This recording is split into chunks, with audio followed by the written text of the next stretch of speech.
investigate 9/11. 9/11 was perpetrated by people within our own government. A 9/11 truther crashes the post-Super Bowl press conference. A gentleman during the MVP press conference, right at the start of it, with more than 10 million viewers, they estimate, still watching, Mathew Mills, 30, of New York, took over and simply said 9/11 was an inside job orchestrated by inside forces in the government, needs to be investigated. And now here's the headlines. MVP Malcolm Smith interrupted by man calling for 9/11 probe. The New York Times calls it conspiracy theorist hijacks press conference. No, we've proven, and 6 of the 10 commissioners have said that it was a cover-up. We know there was a NORAD stand-down. We know those towers were blown up. We know there's a cover-up. Man penetrates multi-million-dollar security ring with excuses and fake pass, and he is a listener, and he is on, and it is Mathew Mills, 30-year-old, now making international news. And, of course, there's also videos of him online when he talked to Tom Brokaw and others asking him questions. I want to give you the floor in this segment and the next to tell the whole story, why you did it, how you thought it up. And, I mean, if people start doing what you've done across the board on Obamacare, on gun control, on stage terror, it's over. So, Mathew Mills, start from the beginning here with a big exclusive interview, the man who took over the Super Bowl MVP press conference. Go ahead. Well, I definitely didn't I definitely didn't think up this idea. I just went to the Super Bowl to go interview people outside the stadium about, well, I was going to ask people about the Illuminati symbolism in the last 2 Super Bowl halftime shows. That's what I went there for, just to interview other people. But when I got there, I had to make up the story even to get to the Super Bowl by saying I was an employee because they wouldn't let people without tickets there. So I had to say that. And then I tried to get a little further, and I just kept on using that same excuse, and I was really surprised I got in. And that's pretty much it. I spent the whole time, I was in the stadium since about 1:30 in the afternoon, just hanging out, and watched the game, and I was planning on actually running down on the field and during the celebration after the game and grabbing one of their mics.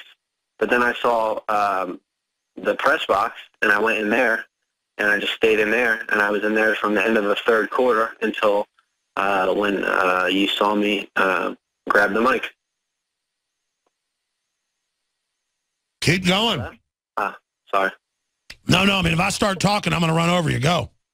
No. I mean, that's pretty much it. I used my press pass and said I was late for work through each gate. It was like 4 gates.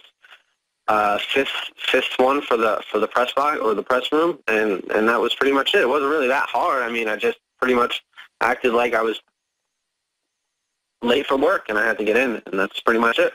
Oh no, it must be staged. No one can infiltrate anything. Alex didn't sneak into Bohemian Grove. They let him in. No one can do anything. No, the truth is we can all do something. And I started infiltrating press conferences and speeches and events under Clinton over Waco and Oklahoma City. And then We Are Change, finally somebody started imitating it, and they've done a great job, and you were part of that. Now you're doing it on your own. And I just think what you're doing is so wonderful, my friend, and is just so incredibly exciting that you've done this. So I want to go to break in the long segment, and then after you leave us at 20 after, I promise I'll go to Peggy and Eric and Tony and Dean, everybody that's holding. But I want to describe, once you did it, play by play, how they grabbed you, what they did, what they said to you, how they held you, what the citation or summons says that you were given. I want to blow by blow break all this down with you on the other side. But are you invigorated now that it's drawing so much attention to the inside job? Yeah, well, I'm glad. Yeah, definitely. I'm glad that it looked a lot better than I thought it looked. I didn't even remember doing it. So once I looked this, I didn't even see the video till about really like an hour and a half, like 2 hours ago. I only sort of saw it. So you just got out. Like. So you got in the zone. I mean, what happened? You were just planning on trying to bring up real issues, and you just got in there and got on the employee bus, and boom. I got in there, and I wanted to just ask Super Bowl goers about the Illuminati rituals in the last 2 Super Bowls. That's the only reason I went there. I was making a video about the satanic rituals for the past 2 Super Bowls. Let's talk about that when we come back, too. Now, The story is up on the site. Super Bowl hijack proves government cannot protect you. I think that's a big issue here to show it's all theater. They don't even let cars get near it. You have to go on trains. You get frisked over and over again. There's cops strutting around with submachine guns, bugging their eyes out at you in New Jersey where they're trying to disarm the public. It's ridiculous. And then 30-year-old Mathew Mills, tell us about yourself and the other citizen journalism you've done, asking real questions of Tom Brokaw and so many others over the years. I thought I recognized you when I saw this. I was up here at 2 in the morning, and I kept seeing on Infowars.com comments saying, man, did you see the guy that took over the Super Bowl with Inside Job, 9/11? And so I went and searched that on YouTube, and there it was. And I shot a video at 2 a.m. when I got off, 2 hours of radio, and put it up.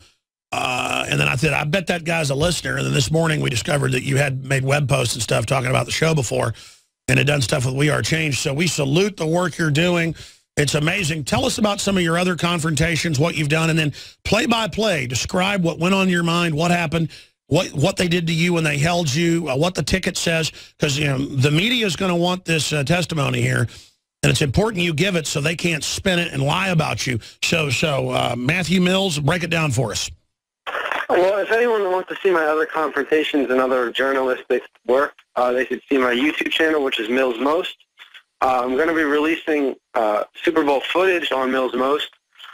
They deleted all my footage off the SD card, but I have someone coming to the house right now to restore it, apparently. So hopefully he can do that. And if we can restore that footage, I'm going to release a bunch of stuff because I had the camera on the whole time when I walked away from the mic.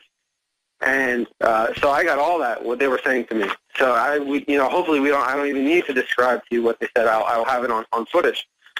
And what were the other questions? No, just break it all down. I mean, tell us what you intended to do, what unfolded. First off, tell us about some of the other people that you've gone and asked real questions of. Once I actually got into the Super Bowl, plans changed, and I decided I was going to, do something like that, and I was going to run down on the field and do something. But then I decided to go to the press room. And as far as the summons, it doesn't say amount on here.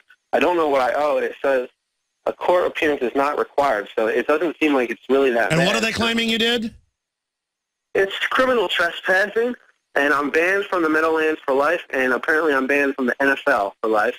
And the NFL is going to be getting in contact with me about some security issues, maybe. Yeah, they're just going to try to use that data in case they want to sue you. I wouldn't talk to them to get a lawyer. And I would, they say no court appearance needed. Well, that's because they don't want you to challenge it. Go challenge the trespass and just say that, the truth. You wandered in there wanting to ask real questions at a citizen journalist. They let you in, and they didn't have no trespassing signs. That's their issue. Did you buy a ticket to get in, period? I bought no ticket. Yeah, they might try something then, but it doesn't matter. You're going to have to fight it in court. You do not want a criminal trespass. That could be a felony. They just don't want you to know that. So I would get counsel. Okay, I will. And yeah, so I mean that's that. And describe how you got through the multi-billion-dollar security, because it's tens of millions they spent on this, but this is $1 billion fraud system they've built. I mean, describe it. I just used the line of I'm late for work and I have no time to talk, and I just had that attitude, and I got by 5 gates with the same thing. Which is true. You're doing the work of the Lord, free speech, asking real questions. It's just, yeah. So then I got in, and it was cool because I got to see the Super Bowl, which I got to see Peyton Manning. He's kind of a cool guy. And so that was fun, and so I spent the time in there, and I asked people all day. Oh, so you met Peyton Manning? No, I didn't meet Peyton Manning. The whole time I was in there, I was asking people about the Illuminati symbolism with the last 2 Super Bowls, but they erased all that footage, so I need to get all that footage back. That's all I was doing, and then the opportunity arose where I got to go in the press room, and then the MVP came out, and I was right there, so I said, F it, and I did it. The secret when you're doing something like this is you have a loop of electrical tape in your pocket, and then you put the SD card on that and literally stick it on the inside of your underwear. And then you have another SD card you keep using and then hiding them in your underwear, because even a basic frisk, they won't find them. That's how you get out with the footage. That's a really good idea. And that's with just a little loop of tape you put on the outside of the underwear or whatever. I tend to say the inside. And you can just literally stick it around your waistband and have the SD cards right there. That's how you get over the enemy. Cool. So keep breaking it down. So like all we see is you go off the stage. What happens next? Well, they got me, and they grabbed me by the shirt, and they said, come over here. Where's your pass? They opened up my jacket. They saw I had this other pass. They said, what is this? Where is your pass? I said, I don't have a pass. They said, how'd you get in? I said, I just came in. I just walked in. They said, who let you in? I said, the two guys out there. They just let me in. And then they said, how'd you get in? I said, I had tickets to the Super Bowl. So I was still lying to them at that point. I would just tell them it's part of your Obamacare. You were given free tickets by Obama. Go ahead. Yes, so maybe I shouldn't have lied like that. So I was still saying I got into the Super Bowl. They said, where's the ticket? I said, my girlfriend has it. They said, where's your girlfriend? I said, her phone's dead. And then they took me back. I was back in the, precinct down there in MetLife Stadium. And they called my girlfriend because they found her number on my phone. And she had no idea any of this was going on, so she just totally spilled the beans. So then I just came clean with everything, and that was that. And they were pretty angry back there. They were very FBI-ish. They had these two guys that were Brooklyn accents, older gentlemen. Seemed like something like a Law and Order type thing. They were very like I love how all the we're seeing some of the footage you were able to upload before they got your card later at night. And just all the security people are just acting like they're so powerful and like they're all little secret agents. Meanwhile, their bosses, the government, stage 9/11, runs al-Qaeda publicly. Hey, how do you feel being a 9/11 truther now that it's so public that our government runs al-Qaeda and is giving them weapons and protecting them all over the world so that they can continue all these wars and have no-bid contracts? I mean, we're totally vindicated here.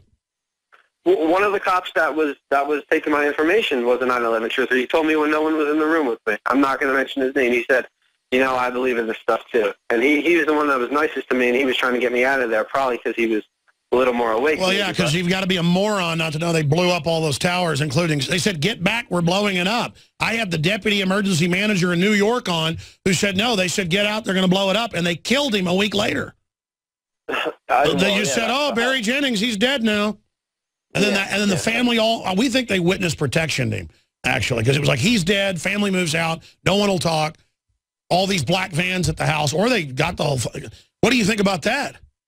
There's so much to think about everything that I can't give you an intelligent answer for that. I think it's crazy, I don't want to.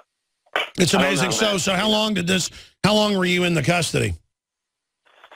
I was probably back there. I got arrested way after the end of the game. I was probably back there for a good 3 hours at least, 3.5. I was there to the end, pretty much like the stadium started shutting down. Like they kept me there until pretty much they couldn't keep me there almost. And then they said, what, you're lucky we didn't arrest you, or what happened?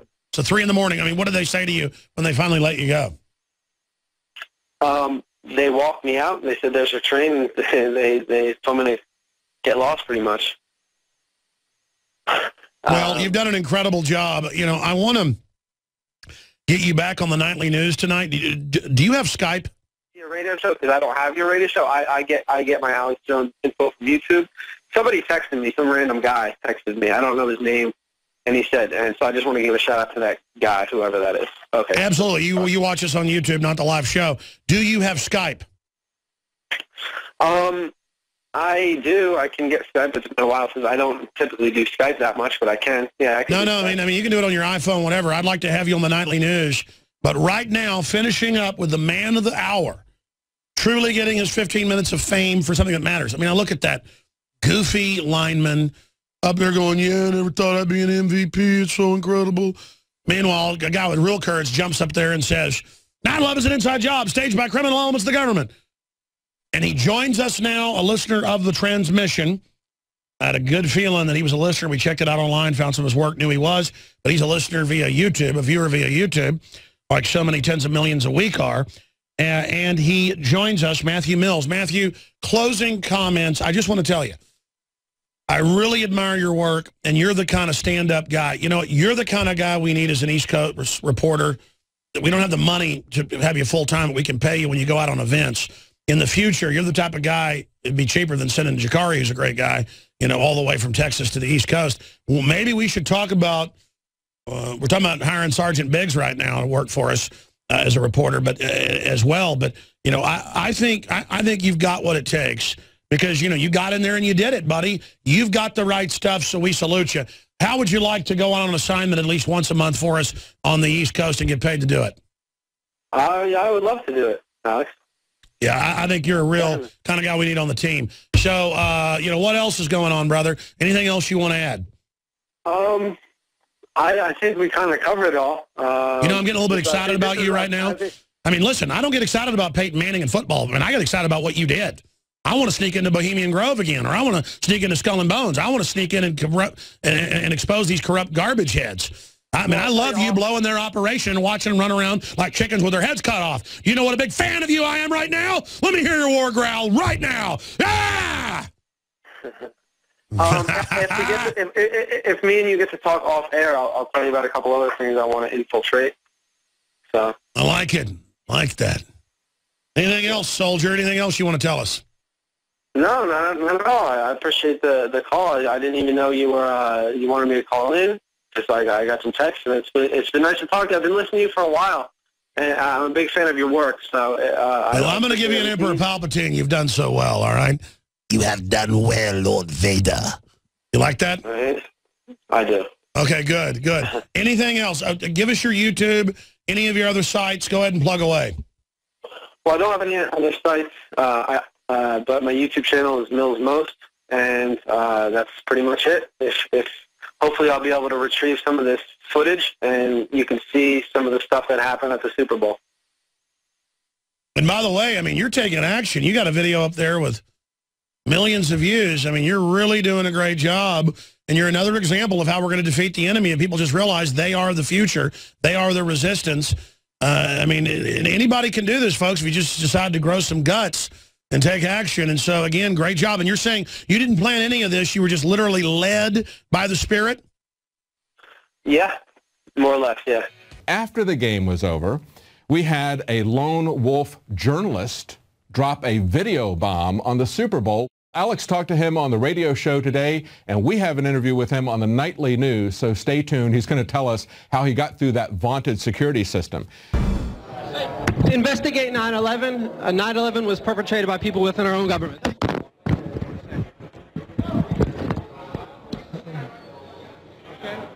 All right.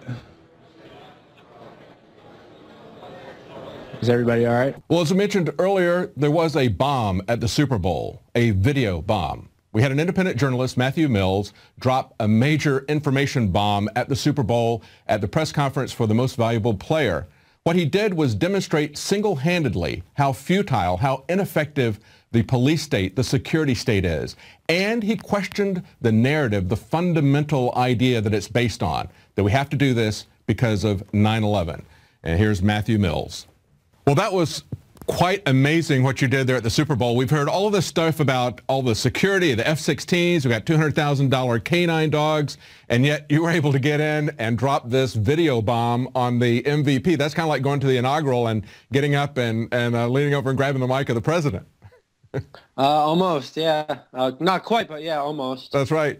So with all the security, you were able to get in just by telling them that you were late. You were surprised at this, weren't you? You'd kind of believe the security would be tighter as well, didn't you? Absolutely. I had no idea I would actually get into the Super Bowl. I didn't plan on it. I tried, and I got in, and I was really surprised, and it was awesome being in there. But no, I had no idea. Now, you told Alex about this on the radio show, but just briefly recount how you got in for us. I took the employee bus to the parking lot of the stadium. Because you weren't even allowed on the premises without a ticket. And then I walked in the first gate saying I was an employee. And then there was a metal detector in there. I went through that, and then they had to scan the ticket. They said that you don't have the right pass. I said, I've been taken care of. I got to go. I'm late. And they said, okay. Then I got in. Then I got in the next gate by saying the same thing. And then later in the day, because I was there very early, I left my house at about 6 a.m. that day. And right around 1:30 or so, I was able to use that technique to get into the Super Bowl. It really wasn't hard. I mean, other people could have done it. It's basically just shows the lack of real security they have. Absolutely. Their real job is to get people afraid, not to protect people, but to get them afraid. And you dropped really kind of a couple of bombs. Your presence being there showed people that there really isn't any effective security, that it's just simply theater. But then you also dropped the bomb about why we have this in the first place, the phony 9/11 attacks. Yeah. Now, tell us, when you went in early in the morning. You didn't get caught up in all of the crowd from the people who were going on the buses and trying to get in through the gates normally. You just went in through the employee side, right?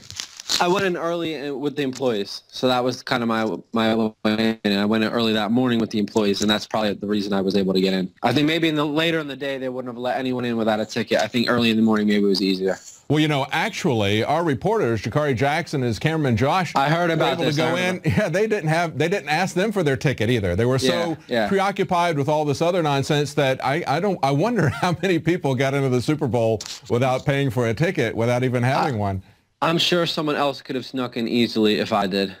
Now, honestly, the reason that you said you were going there was because you wanted to talk to people about the Illuminati halftime performances, get their opinion about what they saw last year. And did you talk to them after the halftime? You watched the entire game, right?